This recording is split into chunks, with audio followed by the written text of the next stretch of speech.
Nagsimula ang lahat nung nagkaroon ng asawa si Nanay, si Chong Lucas. Ilang linggo pa lang silang nagsasama noon nung sinama niya ako kumuha ng panggatong. Sina, bandaran. Maraming kahoy doon. Doon?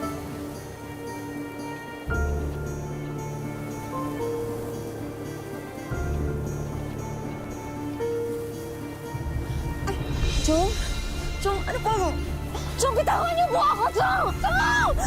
Chong!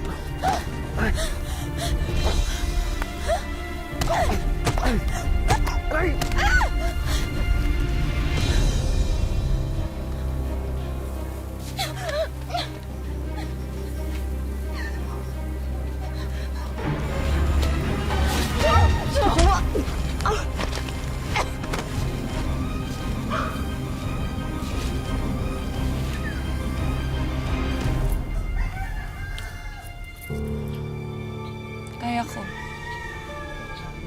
Kailangan kong kayanin.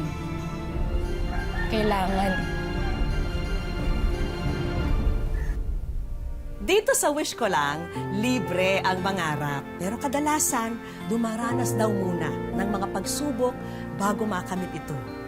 Gaya ng tampok naming kwento ngayon. Tila pinagkaita ng pagkakataon. Pero sa huli, katuparan ng pangarap ang isusukli ng pag-asa. Magandang hapon po mga kapuso. Ako po si Vicky Morales at ito ang Wish Ko Lang. Nang makauwi kami, gusto kong sabihin kay Nana yung nangyari.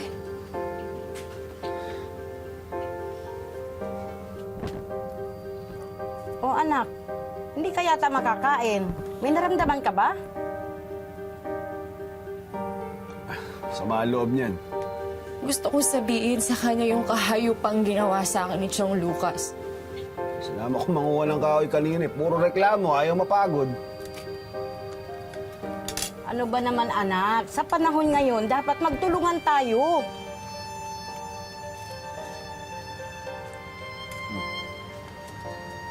Kasi iyak-iyak ka?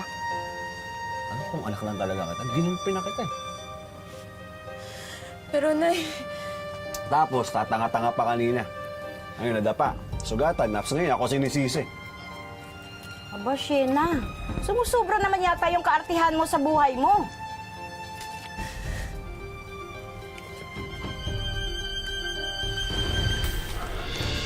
Shena!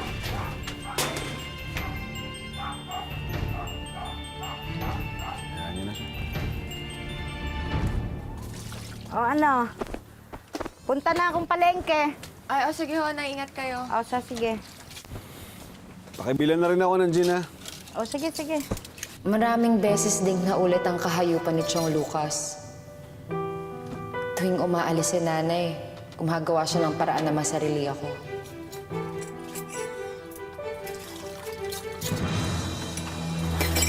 Tama na po! Ano ang problema mo? Ha? Hindi ka ba nasanay? Aminin mo, gusto mo rin naman. Hayop ka, demonyo ka. Tingilan niyo na ako, Chong. Alam mo, sinasabi mo lang yan eh. Kaya mo, pag nakaipon ako, aalis tayo dito para walang istorbo sa atin. Ha? Demonyo ka talaga! Ano, matapang ka na ngayon? Pag inulit mo pa yan, papatayin na kita. Pati nanay mo, isasama ko. Ano? Ito na yung tapang.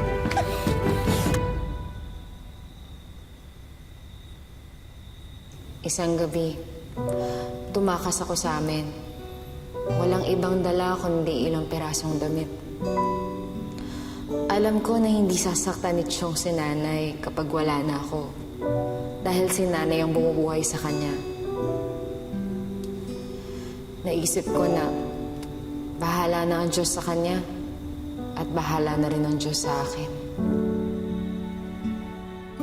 Nakarating ako ng Iloilo. Doon, may tumulong sa akin na makahanap ng trabaho bilang kasambahay. Ito po yan. Ano, kayo tayo. Po. Sinuwerte ako sa unang pagkakataon sa buhay ko. Nakahanap ako ng pamilya na mabait at halos kamag-anak na ang turing sa akin.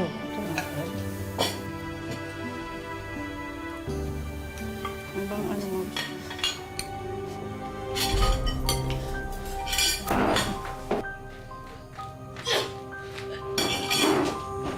Nangyari to? Pero hanggang dito, hindi pa rin ako iniwan ng kahayupan ni Chong Lucas. Hindi nila ako pinalayas kahit nang malaman nila na buntis ako.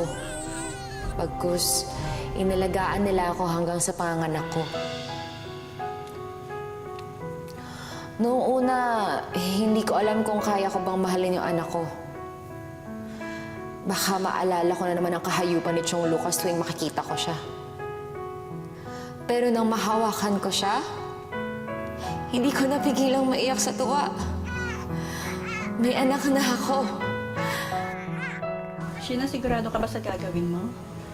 Naging kontento na sana ako sa buhay ko noon. Pero naghanap pa ako ng mas magandang buhay para sa anak ko. Napakalaki po ng utang na loob ko sa inyong dalawa. Kundi dahil sa inyo, malamang patay na kami mag-ina. Pero kailangan kong isipin ang kinabukasan ni Marco. Sigurado ka ba sa papasukan mong trabaho? Ay, wag po kayo mag-alala. Maganda pong trabaho ang ibibigay ko sa kanya. Sa gabi lang po siya magtatrabaho bilang waitress. At mahigit doble po ng sweldo niya dito ang kikitain niya. Pero ang baby mo, Sheena, paano siya pag wala ka? Pag nasa trabaho ka? Gagawin ko ng paraan. Ganito na lang. Iwan mo na lang si Marco sa amin habang nagtatrabaho ka. Malapit na sa amin ang bata. At alam mo na hindi namin siya pababayaan. Bilisan mo na magdesisyon, Sheena. Kailangan na natin umalis mamaya.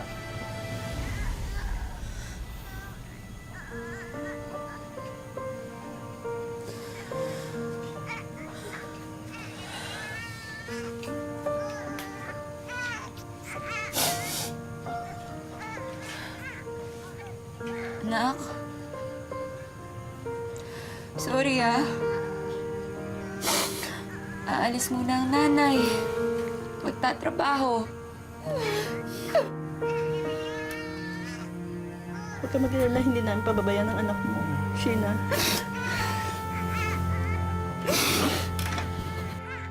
Naniwala ako sa mga pangako ng isang dating kaibigan.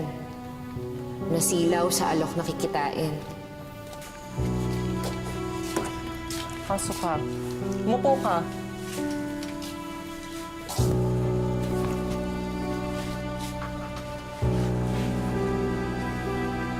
Carlo, akin na yung damit.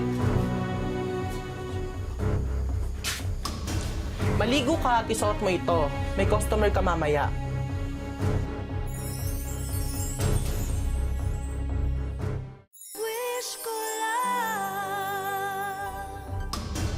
Maligo ka at isuot mo ito. May customer ka mamaya. Choco, nasaan na yung restaurant na sinasabi mo na pagtatrabahuhan ko? Ihanda mo nga to. Ang masusugatan ng mukha, okay? Maligo ka at magbihis. Mamaya, may darating na gusto dito. Ha? Gawin mo ang kahit anong gusto nila. Ha? Kahit ano! Paliwala! Tumango ka kung naiintindihan mo yung sinasabi niya. Sige na, bago ka pa mawala ng malay. Akala ko, magandang kinabukasan ang naghihintay sa akin dito.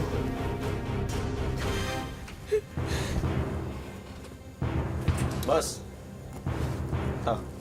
Bagong-bago yan. Pinumama kayo. Tandaan mo yung mga sinabi ko. Gawin mo ang kahit anong magawa sa'yo, ha? Pwede kitang papatay dito. Walang nakakalam. Tandaan mo yan. Boss!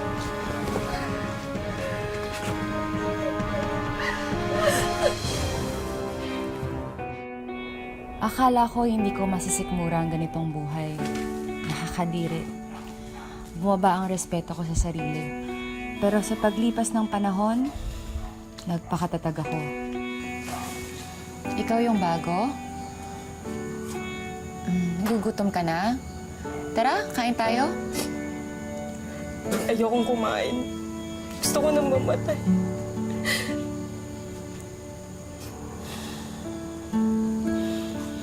Alam mo, ganyan din ang naiisip ko nung una. Pero pinili kong mabuhay. Kasi may anak akong naghihintay sa akin sa labas eh. Inisip ko na lang na lalampasan ko rin to, alang-alang sa kanya.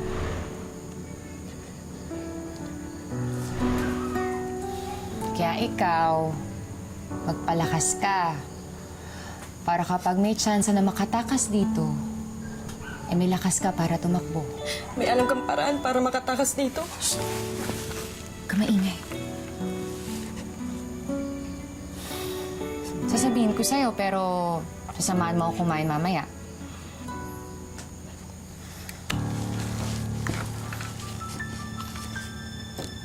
May sikretong labasan dito sa likod ng cabinet kung saan tumatakas sila tsaka kapag nagkakarid. Doon ako tatakas kapag nagka-chance ako. Maawa ka. Isama mo ako. Sige, pero kumain ka muna.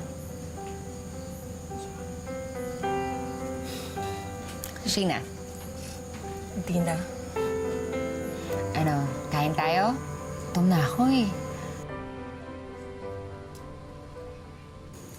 Hoy, mag-ayos kayo. Magpaganda kayo. Umiti kayo, paparating ni mga customer. Hindi maghapon ng hindi mapipili. O ano? Ngiti na! Sino? Ayan. Ay, boss. Kaya sila. Ayan, boss. Mga bago yan. Bata pa. Wala bang mas bata pa? Yung mas sariwa pa? Sariwa, boss. Pwede, sariwa daw. Eto, mas bata pa. Ito dito. Eto, sariwang-sariwa. Wala pang 18. Mabis ka, no? Okay. Trade to! Wala kang kilo sama-sama! Sheena! Walang yaka! Saan yung dalawa? Tapo natin! Wala rito! Tara! Dalian mo na. Dali. Yan dyan, sakay tayo dyan. Tago dyan, dali.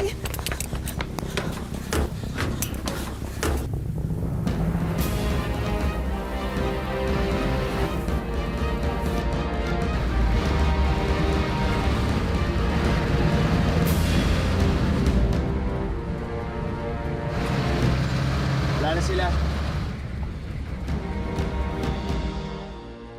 Umuwi sa kanila si Dina. Ako naman, ilang linggong namasukan bilang labandera. Niligawan ako ni Alex at hindi nagtagal, sinagot ko din siya. Sinabi ko kay Alex ang lahat ng karanasan ko, pero tinanggap niya ako ng buong buo.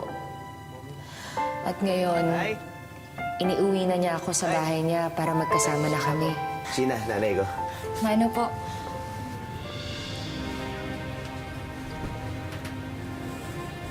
Titira ka sa bahay na to dahil gusto ng anak ko at dahil kanya ang bahay na to.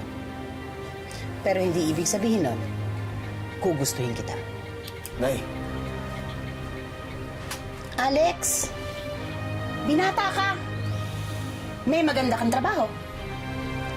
Bakit isang mumurahing babae ang gusto mo, ha? Nay, ano ba? Hindi, Alex, okay lang.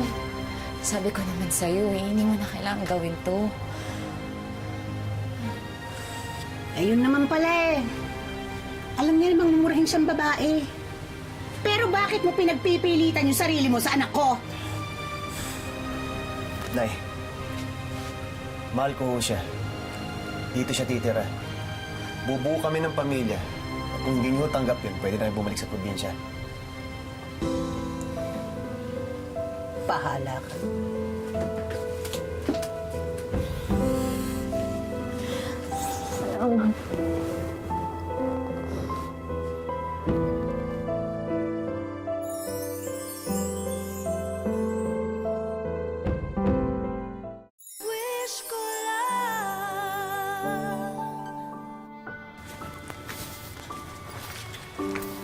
O, mahal, huwag ka masyadong magpapapawis dun, ha? Mahal, uwi ka ba mamayang tanghali? Pagluluto kita ng paborito mo. Siyempre naman, sandali lang ako mamamasada. Tsaka namimiss agad kita eh. Bulero mo talaga. Siya nga pala, nais mo na ba yung pagbabakasyon ng anak mo dito? Si Marco? Oo, di ba napag-usapan na natin yun? Pag maayos ka na, imbita mo siya dito para magbakasyon. Para magkaayos kayo. Gusto ko sana, pero paano na yung nanay mo? Ako na ang bahala kay nanay, ha? Ayusin mo na lang yun. Okay? Salamat. Salamat talaga. Mahal kita. Kaya gusto ko masaya ka. Sige na, yes na ako. Pahinga ka dyan, ha? Sinong mag-aakala na may iibit pa sa isang tulad ko? Isang babae na naging laruan ng iba't ibang lalaki. Pero sa kabila ng lahat, tinanggap niya ang aking nakaraan at pinili akong maging kabiyak para bumuo ng pamilya. Ang galing mo talaga magpaikot sa anak ko, no? Sa bagay, maraming taon ka rin namang nakapag-practice sa ibang lalaki. Piruin mo, pati yung anak mong bastardo, makakarating dito. Alam nyo, nung inaya ko ni Alex na tumira dito, tumanggi ako. Dahil ayoko mag-away kayo. Pero, nung nakikita ko yung ugali niyo po, mas mabuti pa nga naghiwalay na lang kayo ni Alex. Ayun! Eh di lumabas din ang totoo, ha? Gusto mo talaga kami paghiwalay mag-ina? Matagal lang gustong humiwalay sa'yo ni Alex, pero hindi niya makaya yung ugali niyo. Eh ikaw, sa palagay mo pag nalaman ng anak mo kung anong totoo mong ugali, hindi ka niya ikakahiya? Pag nalaman ng anak mo kung sino ka, kung ano ka, malalaman niya, isa kang saksakan ng mumurahing babae. Mumurahing babae.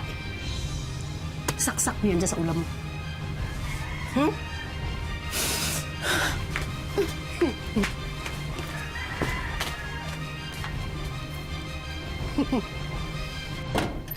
Tinawagan ko sila, Ma'am at Sir. Inayos ang pagbisita ni Marco dito sa amin.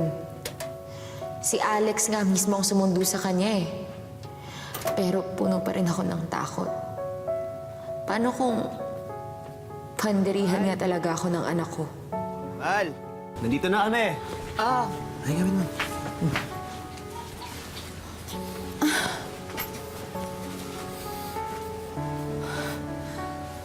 Marco, kamusta ka na? Okay lang po. Ang laki-laki mo na. Halika dito sa mga... Halika dito sa nanay.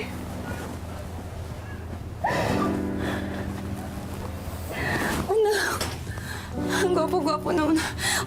Upo ka muna.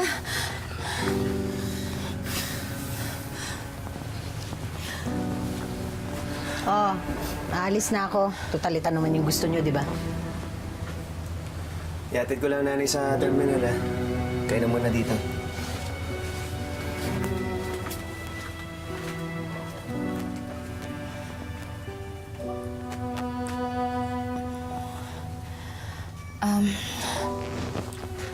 Anak,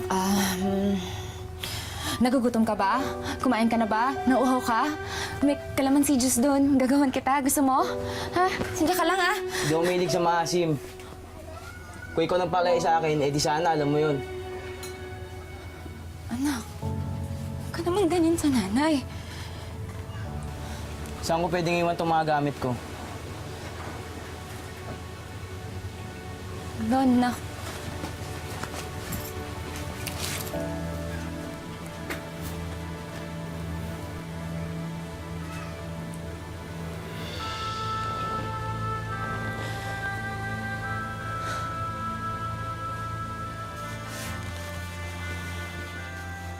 Marco, merienda oh. Kain ka muna. Mahaba ang biyahe mo.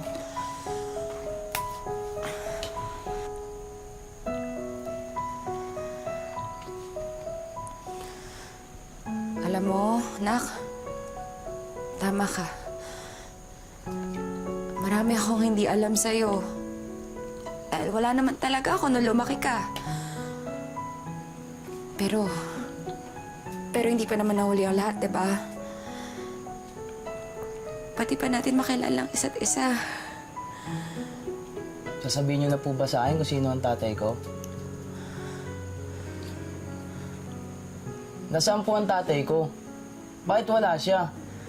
Bakit kayo naghiwalay? Iniwan niya ba tayo o kayo ang nang iwan sa kanya?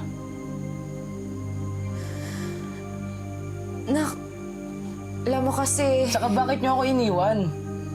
Saan kayo nagpunta nito nagdaang 16 na taon?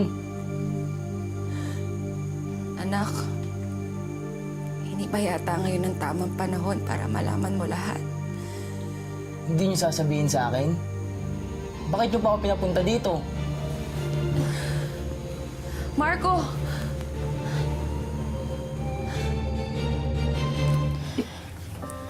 Kaya kita tinawagan. Hindi ko kayang sabihin sa harap ng anak ko yung nangyari sa akin. Dahil hindi ako marunong bumasa at sumulat.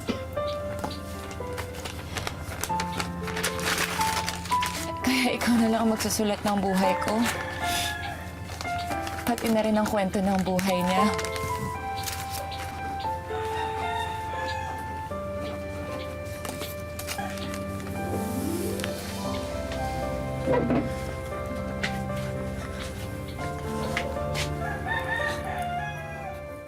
Nak, alam ko, hindi ka masaya kasi hindi ko nabigyan ng sagot yung mga tanong mo. Eh, ikaw! Sa palagay mo, pag nalaman ng anak mo kung anong totoo mong ugali, hindi ka niya ikakahiya?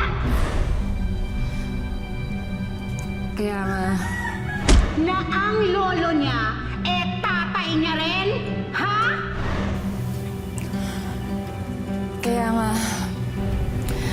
kaya nga dapat bumalik ka dito. Para paghanda na ang nanay, sabihin ko sa'yo lahat-lahat. Ha? Mag-iingat ka. Tayo mo na lang sa jeep.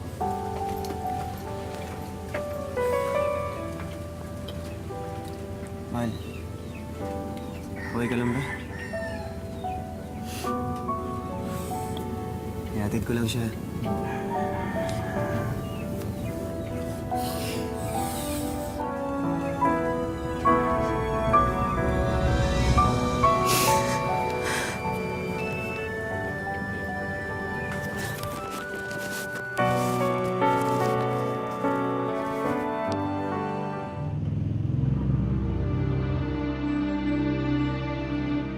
Umabot sa 17 taon ang pagkakahiwalay ni Sheena sa kanyang anak na si Marco.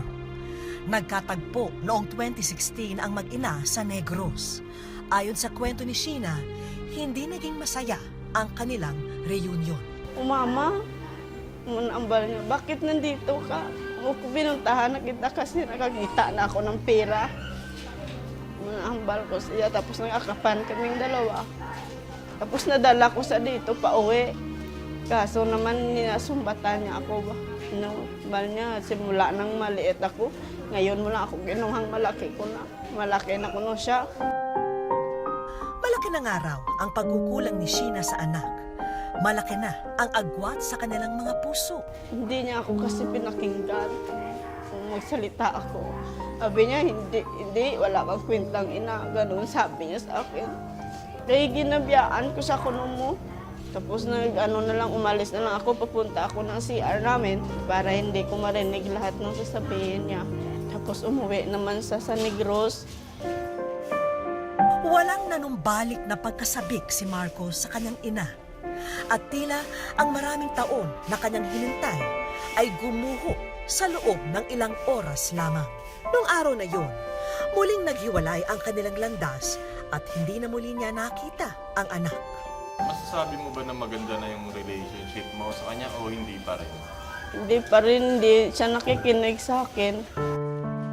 Pero narinig naman ng Diyos ang mga panalangin ni Sheena dahil pumayag na si Marco na muling makipagkita sa Iloilo. Sa pangalawang beses ng kanilang pagharap, mabigat pa rin ang loob ni Marco sa ina. Bata pa lang ako, iniwan ako ni Mama sa mga kanyang amo. Lumaki ako pero hindi ko magulang ang nagpapalaki sa akin. Nalaman ko nga hindi ako nila anak kasi niloloko ako ng mga kaibigan ko. Sinasabi na sa akin, ampon ka lang anak sa labas. Sasaktan ako kapag narinig ko ang mga sinabi niya. Hanggang ngayon, hindi pa rin yata humuhupa ang galit ni Marco. Binasa sa ng stepfather niya. Tapos ako yung lumabas. Para nadiri ako sa sarili ko. Pag nalaman ko na galing ako sa rape. Alam mo kasi yung mga nanay malaking puso sa mga anak. Pero ang nanay ko parang wala siyang puso sa akin kasi iniwanan niya lang ako. Wala naman ako matanong bakit ginawa niya sa akin yun. Hindi ko naman alam kung may kasalanan akong ginawa sa kanya. O talaga isa lang akong pagkakamali sa buhay niya. Gusto man naming mapaliwanagan si Marco sa napakarami niyang tanong. Alam namin walang ibang pwedeng makasagot sa kanya kundi ang kanyang ina. Marami akong itanong sa akin nanay na sakaling makaharap ko siya. Nandidiri ba siya sa akin kapag nakita yung mukha ko. Sa ngayon, hindi ko pa rin alam ang nararamdaman ko kung sakaling makaharap ko siya. Sa naging kapalaran ng mag-ina, kanino nga ba dapat ibuntun ang sisi? At kanino dapat ibigay ang simpatya? Kung sadyang gusto na nilang bigyan ng mas magandang kabanata ang kwento ng kanilang buhay, nasa kanilang mga kamay na rin ang susi. At ito ay ang harapin nila ang realidad na kailangan nilang magkaharap at magkausap ng puso sa puso.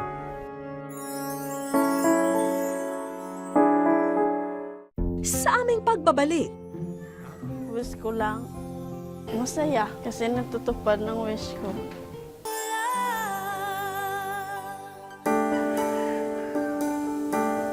isa sa mga pinagkakakitaan ni Sheena ang magrepa ng banana chips para ibenta bilang pasalubong.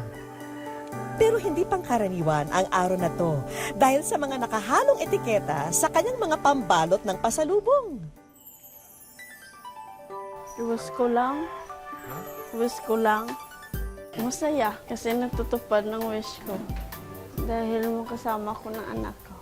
Kung labis-labis ang pananabik ni Sheena dahil dumating na ang araw na makakaharap niya muli ang anak, ganun din kaya ang nararamdaman ni Marco? Sa simbahan ng Molo, Iloilo City namin napagpasyahang pagtagpuin ang dalawa. Bagamat ramdam na ramdam ni Sheena ang pagiging ina ng masilayan ng anak, kabaligtaran naman para kay Marco. Yeah, dito lang. Doon na nagpasya si Sheena, nayayain ang anak sa plaza para magkausap ng sila lamang dalawa. Balanta ka nga mapuli, kasi hindi ka man kapuli, di.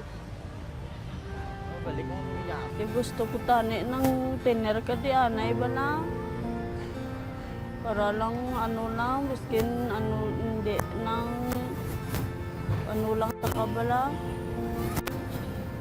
Ba't simo ka imo gusto Pero kahit anong pagsusumamo ni Sheena, animoy walang nais intindihin dito si Marco. Hindi ka diri magtenar. Puli ka gito sa Negros.